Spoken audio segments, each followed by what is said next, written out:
membaca demikian. Kemudian ada sunnah-sunnah sebelum Fatihah.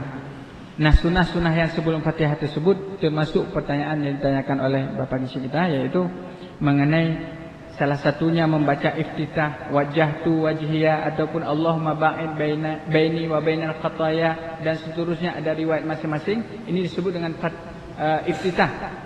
Kemudian sebelum membaca surah Al-Fatihah disunnahkan yusannu ta'awudhu ba'da tawajjuhi wa qabla al-qira'ah. Disunnahkan membaca ta'awudh, yaitu a'udzubillahi minasyaitonirrajim, setelah kita membaca iftitah tadi, wajjahtu wajhiya dan seterusnya, wa ana minal muslimin. Kemudian sebelum kita membaca bismillahirrahmanirrahim, alhamdulillah, dianjurkan, disunnahkan membaca a'udzubillahi minasyaitonirrajim. Dasarnya dari mana? Dari surat An-Nahl ayat 98 yang berbunyi fa idza qara'tal Qur'an fasta'id billahi minasyaitonirrajim. Maka apabila kamu membaca Al-Qur'an, fasta'id, maka berlindunglah kepada Allah daripada syaitanir rajim. Maka dianjurkan untuk baca a'udzubillahi minasyaitonirrajim. Wa yahsulu ta'awudzu bikulli mastamala alaihi ta'awudzu minasyaitan. Jadi boleh membaca a'udzubillahi minasyaitonirrajim atau a'udzubillahi samiil alim minasyaitonirrajim, karena ada hadis. Jadi yang biasa kita baca a'udzubillahi minasyaitonirrajim, kemudian boleh juga kita baca a'udzubillahi samiil alim minasyaitonirrajim, karena ada hadis yang demikian. Jadi dibolehkan juga, dianjurkan yang demikian.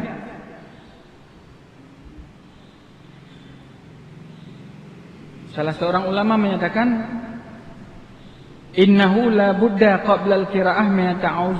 Jadi semestinya sebelum membaca ayat apa saja di dalam Al-Quran, ya, semestinya membaca ta'awuz dulu, a'udzubillahi minasyaitonirrajim.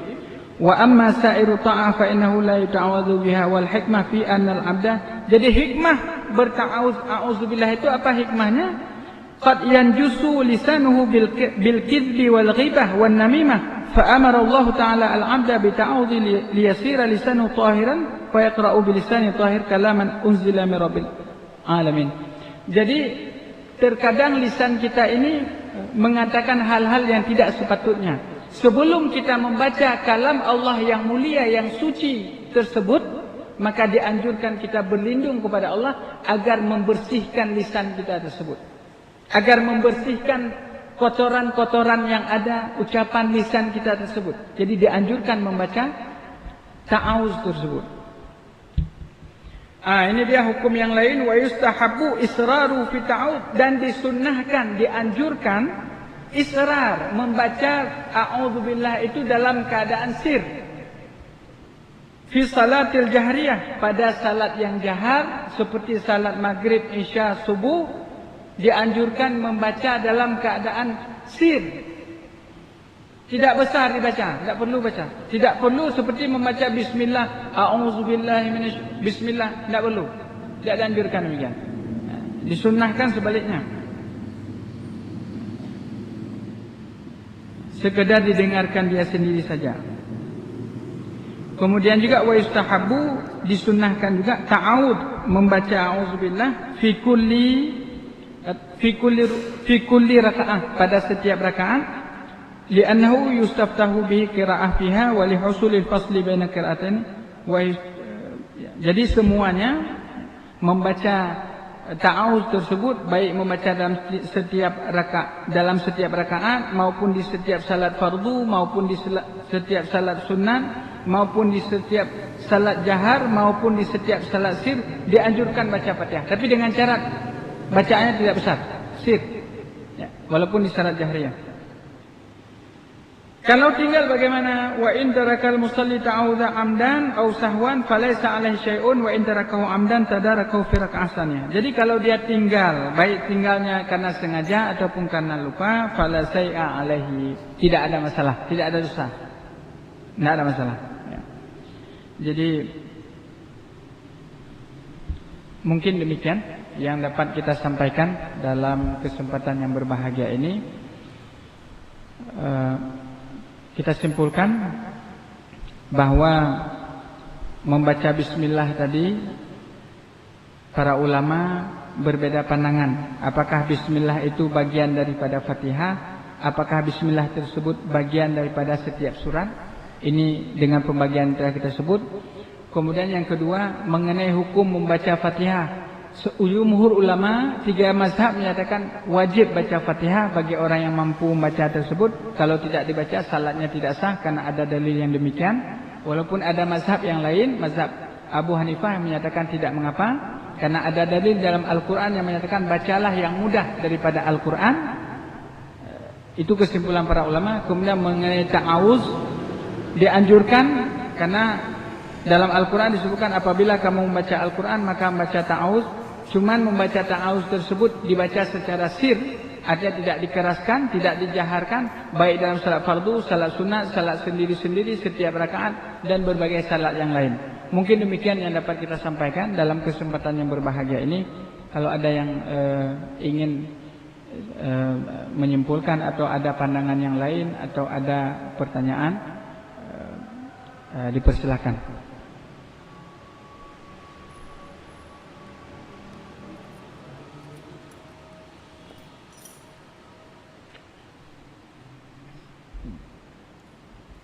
Assalamualaikum warahmatullahi wabarakatuh. Waalaikumsalam warahmatullahi wabarakatuh. Terima kasih Ustaz atas kesempatan yang kami bertanya. Pada kesempatan hari yang mulia ini ada beberapa hal yang kami bertanyakan.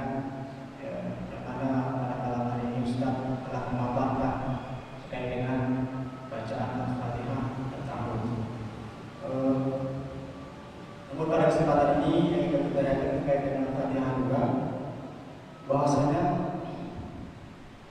ada beberapa tentu menyampaikan atau beberapa dia menuliskan bahwa ini sangat jarang sekali kita temui, bahwasanya dialog antara hamba dengan Allah, yaitu salah satunya pada waktu salat dan ketika pada saat pembacaan surat Al-Fatihah, yang mungkin barangkali seperti contoh sering kita dengar, alhamdulillahirabbil alamin, segala puji kepada Allah. Kalau itu Allah menyambut apapun pujianku, apapun muliakanku sampai kepada kita. Ini sangat jarang sekali kita dengar oleh yang kita paparkan oleh Ustaz, sehingga mungkin barangkali orang menganggap ketika sholat ini seperti tidak ada lawan berbicara, seperti tidak ada di hadapannya, tidak ada siapa-siapa. Jadi kan sehingga tumakninah itu jarang kita lihat, bukan langsung secara tergesa-gesa. Ini barangkali salah satu faktor kurangnya pemahaman kepada kami orang-orang awam, bahwasanya dialog antara hamba dengan Allah itu salah satunya pada waktu sholat dibaca Al-Fatihah. Kemudian yang kedua terkait dengan kalau banyak sekali orang-orang mungkin tidak khusyuk dalam sholat. Ini barangkali mungkin disebabkan kurangnya pemahaman, kurang pahamnya dalam bahasa Arab, baiknya bahasa Arab. Kami ada mengingat dalam sebuah apa yang pernah disampaikan oleh Imam Al-Ghazali bahwa tingkatan khusyuk paling rendah adalah orang yang paham apa yang dia baca ketika dia sholat. Nah, bagaimana mungkin orang yang paham pada waktu dia sholat, baca sholatnya, sedangkan dia tidak tahu bahasa Arab, tidak mempelajari apa arti yang dia baca. Nah, ini mungkin salah satu faktor yang penyebab sehingga orang kurang khusyuk dalam sholat. Sehingga hari ini apa yang kira-kira momentum dari pemerintah kita, mungkin dari pembimbing kita, sehingga hari ini masyarakat orang awam sekalipun tidak pandai, tidak mahir dalam bahasa Arab, tidak ada istilah sebuah kegiatan atau program sehingga masyarakat tahu paling tidak pentingnya bahasa Arab, sehingga kita dalam sholat insya Allah mendukung untuk khusyuk kita sholat. Ini barangkali yang kami pertanyakan atas penjelasannya. Terima kasih. Wassalamualaikum warahmatullahi wabarakatuh. Waalaikumsalam warahmatullahi wabarakatuh. Pertanyaan bagus sekali. Mengenai yang pertama mengenai hadis yang berkenaan bahwa di dalam salat ada kaitan yang erat antara seorang hamba dengan Tuhannya, dengan Allah Ta'ala. Imam Muslim meriwayatkan kepada kita ada sebuah hadis ya. Ini hadis riwayat daripada Imam Muslim. Hadis qudsi dari Abu Hurairah, beliau berkata, sami'tu Rasulullah sallallahu alaihi wasallam, aku mendengarkan Rasulullah sallallahu alaihi wasallam bersabda, qala Allah azza wa jalla, Allah berfirman, qasamtu salata baini wa baina 'abdi nisfain. Aku membagi salat, kata Allah taala dalam hadis qudsi, antaraku, baini di antaraku, wa baina 'abdi dan di antara hambaku, setengah-setengah. Jadi setengah untuk Allah, setengah untuk kita. Wali 'abdi ma sa'ala. Setelah itu terserah hamba tersebut mau minta apapun, saya terima. Begitulah kira-kira, ya. Wali 'abdi ma sa'ala, apa yang diminta. Fa idza qala al-'abdu, apabila seorang hamba membaca alhamdulillahi rabbil alamin. Jadi ketika disebut qasamtu salata, ulama yang menyatakan bahwa bismillah tidak termasuk dalam surat Fatihah, mereka salah satunya dalilnya ini dipakai. Jadi disebut qasamtu salat, maksudnya aku membagi salat, artinya aku membagi surat Fatihah. Itu makna lebih dalamnya begitu, ya. Apabila seorang hamba membaca alhamdulillahi rabbil alamin, di situ tidak disebut bismillah, langsung apabila hambaku membaca alhamdulillahi rabbil alamin. Qala Allah taala, Allah menyatakan atau Allah berfirman dalam hadis qudsi, hamidani abdi, hambaku memujiku.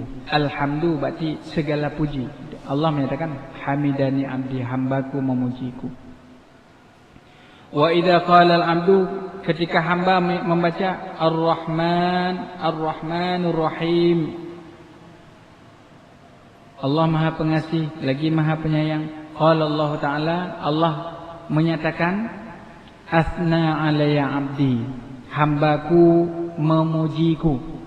Dua-dua puji, alhamdu, hamidani 'abdi, asna alayya 'abdi, dua-dua puji. Walaupun kalau alhamdulillah pujiannya seluruh puji itu Allah, itu makna istighraq seluruhnya. Wa idza qala al-'abdu, dan ketika hambaku membaca maliki yaumiddin, Tuhan di hari pembalasan. Qala Allah taala majjadani 'abdi, hambaku mengagungkanku. Wa qala marrah, dan dalam kesempatan yang lain Allah menyatakan fawwadha ilayya 'abdi, hambaku menggantungkan segala urusannya kepadaku. Jadi ketika kita baca maliki yaumiddin, Allah menyatakan demikian. Wa idza qala al-'abdu, ketika hamba membaca iyyaka na'budu wa iyyaka nasta'in, hadza baini wa baina 'abdi, hanya kepadamu kami memohon, hanya kepadamu kami menyembah, hanya kepadamu kami memohon pertolongan. Allah menyatakan hadza baini wa baina 'abdi, ini untukku dan untuk hambaku. Wali 'abdi ma sa'ala, dan hamba tersebut terserah apa yang dia minta. Apa yang dia minta? Fa idza qala ihdinas siratal mustaqim, ya Allah tunjukkan ke Tuhan kami, tunjukkan kami jalan yang lurus. Siratal ladzina an'amta alaihim, jalan orang-orang yang engkau berikan nikmat di atas mereka. Ghairil maghdub, bukan jalan orang yang engkau benci. Alaihim, di atas mereka. Waladhdallin, dan bukan orang yang tersesat, yaitu bukan orang Yahudi dan bukan orang yang Nasrani. Karena makna penafsiran maghdub itu adalah Yahudi, dhalin tersesat Nasrani, karena menjadikan Tuhan tiga. Allah menyatakan setelah kita baca ihdina, permintaan kita, hadza li 'abdi wa li 'abdi ma sa'ala, ini untuk hambaku dan terserah hambaku apa yang dia minta. Ini maknanya seperti yang disebutkan tadi, makna ketika kita membaca tersebut, setiap bacaan Fatihah tersebut kita sedang berinteraksi dengan Allah Subhanahu wa taala, sedang berada di hadapan Allah Subhanahu wa taala. Sehingga salah satu kemenangan di antara kemenangan yang digapai oleh seorang hamba adalah ketika dia mampu khusyuk di dalam salat. Qad aflahal mu'minun alladzina hum fi salatihim khashi'un. Beruntunglah orang yang di dalam salatnya itu khusyuk. Karena kesuksesan di dalam dunia ini Di antaranya adalah zuhziha 'anil nar faqad faz. Orang yang dijauhkan daripada api neraka dia beruntung. Siapa lagi? Qad aflaha man zakkaha, orang yang menyucikan dirinya. Siapa lagi? Qad aflaha man tazakka. Jadi Allah mengilhamkan fujuraha wa taqwaha, qad aflaha man zakkaha, orang yang menyucikan dirinya. Dan salah satu kesuksesan yang mampu merubah individu, yang mampu merubah masyarakat, yang mampu membangun kesalehan sosial, bahkan mencegah seseorang daripada perbuatan keji dan mungkar, ketika seseorang melaksanakan salat dengan sungguh-sungguh dan mencapai dalam tahapan khusyuk. Para ulama pengarang kitab I'anah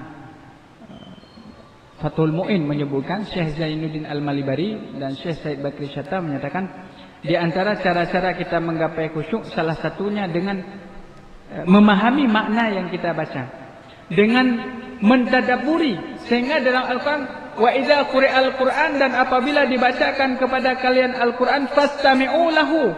Istama'a, bukan sami'a. Sami'a mendengar, istama'a mencari dengar. Artinya fokus dengan bacaan. Wa ansitu, diamlah, la'allakum turhamun, semoga kalian dirahmati. Jadi salah satunya memahami bacaan-bacaan tersebut. Memahami bahasa Arab juga penting. Dalam surat Yusuf Allah mengatakan, inna anzalna Qur'anan Arabiyyan la'allakum ta'qilun. Sesungguhnya kami menurunkan Al-Quran dalam bahasa Arab supaya kalian memahaminya. Nah, bagaimana kita memahami bacaan-bacaan salat ketika kita membaca iyyaka na'budu wa iyyaka nasta'in?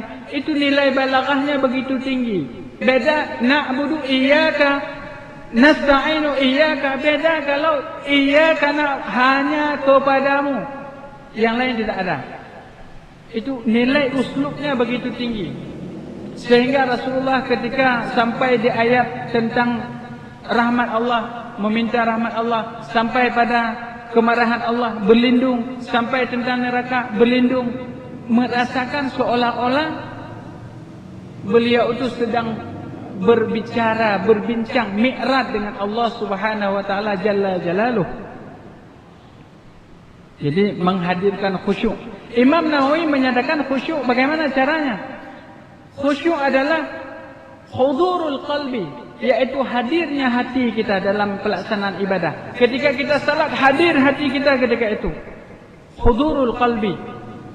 Syuhudul aqli, akal kita bermain, yaitu menyaksikan apa yang kita baca, apa yang kita ucapkan. Karena seluruh ucapan-ucapan dalam salat itu adalah doa.